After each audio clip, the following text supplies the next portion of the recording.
dalam Baitul Maqdis, suasana khusyuk ibadah selalu melingkupi tempat suci itu. Di tengah para ahli ibadah yang tekun, ada seorang wanita muda yang menjadi teladan dalam ketakwaan dan kesucian. Maryam binti Imran, wanita yang nama dan kebajikannya tersebar luas di kalangan Bani Israel, menjalani hari-harinya dengan penuh pengabdian kepada Allah Subhanahu wa Ta'ala. Siang dan malam ia beribadah, memuji kebesarannya tanpa kenal lelah. Setiap langkahnya adalah dedikasi, setiap sujudnya adalah doa. Ibnu Katsir dalam kitab Qasyasul Anbiya menggambarkan Maryam sebagai sosok perempuan ahli ibadah yang penuh keberkahan. Tidak hanya sifat mulianya yang membuatnya dihormati, tetapi juga mukjizat-mukjizat yang menyertainya. Setiap kali Nabi Zakaria alaihissalam, wali dan pengasuh Maryam, memasuki mihrabnya, ia selalu menemukan buah-buahan yang bukan pada musimnya. Buah-buahan musim panas muncul di musim dingin, dan buah-buahan musim dingin hadir di musim panas. Pada suatu pagi yang sejuk, Nabi Zakaria alaihissalam memasuki mihrab Maryam. Di sana seperti biasa, ia mendapati Maryam sedang bersujud dengan khusyuk. Hatinya selalu dipenuhi keharuan setiap kali menyaksikan gadis muda itu memuja Allah dengan tulus. Namun pagi itu pandangannya tertuju pada sekumpulan buah-buahan segar yang tidak lazim di musim tersebut. "Maryam, dari mana engkau mendapatkan ini?" tanya Nabi Zakaria dengan nada penuh keheranan. Maryam yang baru saja bangkit dari sujudnya menjawab dengan tenang, "Buah-buahan ini dari sisi Allah. Sesungguhnya Allah memberi rezeki kepada siapa yang Dia kehendaki tanpa hisab." Al-Quran Surah Ali Imran ayat 37. Mendengar jawaban itu, Nabi Zakaria merasa kagum sekaligus iri dalam arti yang positif. Ia menyaksikan betapa Allah Subhanahu wa Ta'ala mencurahkan karunia-Nya kepada Maryam, seorang wanita yang sejak kecil telah bernazar untuk mengabdi kepadanya. Dalam hati ia berdoa agar Allah memberinya keturunan meski usianya telah lanjut dan istrinya mandul. Maryam menjadi inspirasi bagi Nabi Zakaria untuk memohon mukjizat yang sama dari Allah Subhanahu wa Ta'ala. Maryam adalah wanita istimewa yang mendapat tempat mulia di sisi Allah Subhanahu wa Ta'ala. Dalam sebuah riwayat disebutkan bahwa setiap bayi yang lahir akan menangis karena disentuh oleh setan. Namun Maryam dan putranya Nabi Isa alaihissalam adalah pengecualian. Mereka dilindungi oleh Allah dari gangguan setan sejak kelahiran mereka. Doa ibunya Hana yang memohon perlindungan untuk Maryam dan keturunannya kepada Allah Subhanahu wa Ta'ala terkabul dengan sempurna. "Aku mohon perlindungan untuknya serta anak-anak keturunannya kepada pemeliharaan Engkau dari setan yang terkutuk." Al-Quran Surah Ali Imran ayat 36. Perlindungan Allah terhadap Maryam adalah bukti kasih sayangnya kepada wanita mulia ini. Dalam kesehariannya, Maryam tetap berada di Baitul Maqdis untuk beribadah. Namun pada saat-saat tertentu, ia harus meninggalkan tempat suci itu untuk keperluan atau ketika berada dalam masa haid. Pada suatu hari, Maryam memutuskan untuk mengasingkan diri ke sebuah tempat di sebelah timur, jauh dari keramaian. Ia merasa bahwa waktunya untuk beristirahat sejenak dari hiruk-pikuk dunia. Saat Maryam tengah menyendiri, tiba-tiba seorang lelaki muncul di hadapannya. Sosoknya tampak memancarkan aura yang tak biasa. Wajahnya bercahaya, tetapi Maryam yang sangat menjaga kesucian dirinya segera merasa takut dan waspada. "Sungguh, aku berlindung kepada Tuhan yang Maha Pengasih terhadapmu, jika engkau orang yang bertakwa," serunya dengan suara tegas namun bergetar. Pria itu, yang ternyata adalah malaikat Jibril yang menyamar dalam wujud manusia, menatap Maryam dengan lembut. "Wahai Maryam, janganlah takut. Aku hanyalah utusan dari Tuhanmu. Aku datang untuk memberimu kabar gembira bahwa engkau akan memiliki seorang putra yang suci."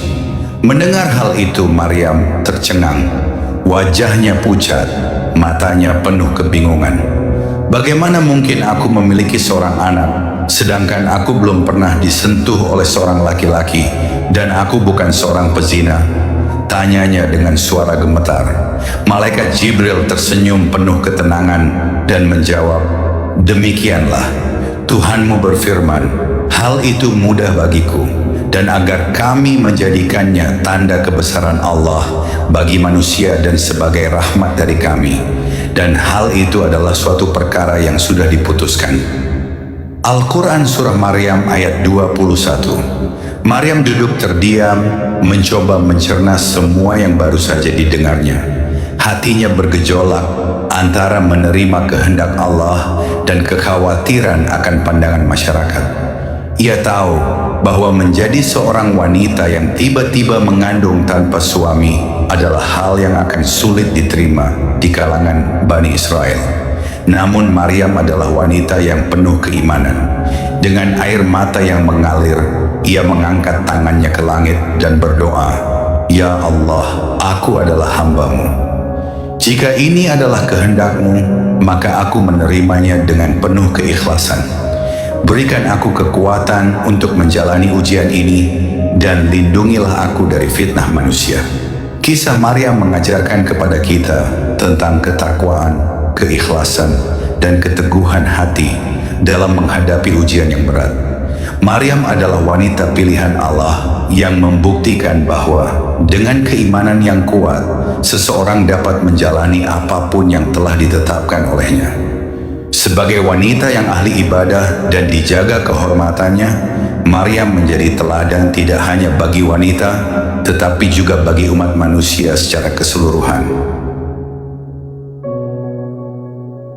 Di tempat sunyi di Bethlehem, Maryam binti Imran berada dalam kesendirian.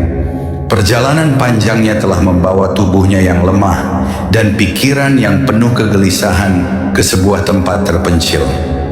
Saat itu perutnya yang membuncit semakin mengingatkannya pada beban yang tengah ia pikul, bukan hanya secara fisik tetapi juga beban mental dan sosial. Maryam, wanita syalihah yang dikenal suci di kalangan Bani Israel, menyadari bahwa kelahiran ini akan membawa ujian berat yang belum pernah ia bayangkan sebelumnya. Maryam terduduk di bawah naungan pohon kurma, peluh membasahi wajahnya. Rasa sakit melahirkan mulai menyerang, membuat tubuhnya bergetar. Dalam hati ia berbicara dengan Tuhannya. Ya Allah, bagaimana aku akan menghadapi semua ini? Apa yang akan mereka katakan tentang diriku? Apa yang akan terjadi pada anak ini? Dalam tangis dan derita, Maryam berbisik penuh kesedihan.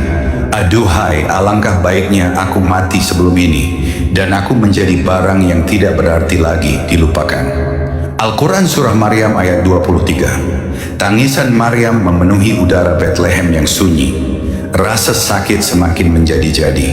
Namun dalam kegelapan hatinya, sebuah suara lembut datang menghiburnya. Janganlah kamu bersedih hati. Suara itu datang dari tempat yang lebih rendah. Sesungguhnya Tuhanmu telah menjadikan anak sungai di bawahmu. Dan goyanglah pangkal pohon kurma itu ke arahmu, niscaya pohon itu akan menggugurkan buah kurma yang masak kepadamu. Maka makan, minum, dan bersenang hatilah kamu. Al-Quran Surah Maryam ayat 24-26. Maryam terdiam sejenak, mencoba memahami suara yang terdengar. Tangannya yang lemah perlahan meraih batang pohon kurma di depannya. Dengan sisa tenaga yang ia miliki, ia menggoyangkan pohon itu, dan ajaibnya, buah kurma masak mulai berjatuhan. Air mata Maryam tak terbendung. Subhanallah, Allah selalu ada di sisiku, bisiknya. Maryam mengambil beberapa butir kurma dan memakannya dengan perlahan. Kurma itu mengisi kembali tenaga dalam tubuhnya yang lemah. Ia meminum air dari anak sungai kecil di dekatnya, lalu menyeka wajahnya yang basah dengan air mata. Maryam merasakan ketenangan yang sulit dijelaskan. Di tengah keheningan itu, anaknya telah lahir. Maryam mengangkat bayi itu dengan penuh kasih sayang. Anakku, engkau adalah karunia dari Allah. Engkau adalah bukti kuasanya, dan aku akan menjagamu dengan seluruh cinta yang kumiliki. ujarnya sambil mendekap bayi mungil itu ke dadanya. Namun di balik kebahagiaan menyambut kelahiran anaknya, ketakutan masih menyelimuti hati Maryam. Apa yang akan mereka katakan? Pikirnya. Maryam tahu bahwa dirinya akan menjadi bahan gunjingan masyarakat dan kehormatannya akan dicemarkan. Ia membayangkan orang-orang akan bertanya dengan nada menyudutkan, "Dari mana bayi ini berasal? Mana suamimu? Apakah ini hasil dari perzinahan?" Maryam menunduk dalam kesedihan. "Ya Allah, hanya Engkau yang mengetahui kebenaran ini. Berikan aku kekuatan untuk menghadapi mereka," pintanya. Dengan keberanian yang terkumpul, Maryam memutuskan untuk kembali ke kaumnya di Baitul Maqdis. Ia menggendong bayinya dengan penuh kasih, meskipun hatinya bergetar. Sesampainya di sana, seperti yang telah ia duga, gunjingan mulai terdengar. Orang-orang segera mengerumuninya, menatapnya dengan pandangan penuh prasangka. "Hai Maryam, sesungguhnya kamu telah melakukan sesuatu yang amat mungkar. Hai saudara perempuan Harun, ayahmu sekali-kali bukanlah seorang yang jahat dan ibumu sekali-kali bukanlah seorang pezina," kata mereka dengan nada penuh cemoohan. Al-Quran Surah Maryam ayat 27-28. Maryam tidak menjawab. Ia hanya menatap mereka dengan air mata mengalir di pipinya. Kata-kata itu menusuk hatinya seperti belati, tetapi ia tetap diam. Dalam hatinya ia memohon perlindungan Allah. "Ya Allah, tunjukkan kebenaran-Mu kepada mereka. Aku tidak mampu menjawab tuduhan ini." Maryam mengangkat tangan dan menunjuk bayinya. Orang-orang terkejut. "Bagaimana kami akan berbicara dengan anak kecil yang masih di dalam ayunan?" tanya mereka penuh ejekan. Al-Quran Surah Maryam ayat 29.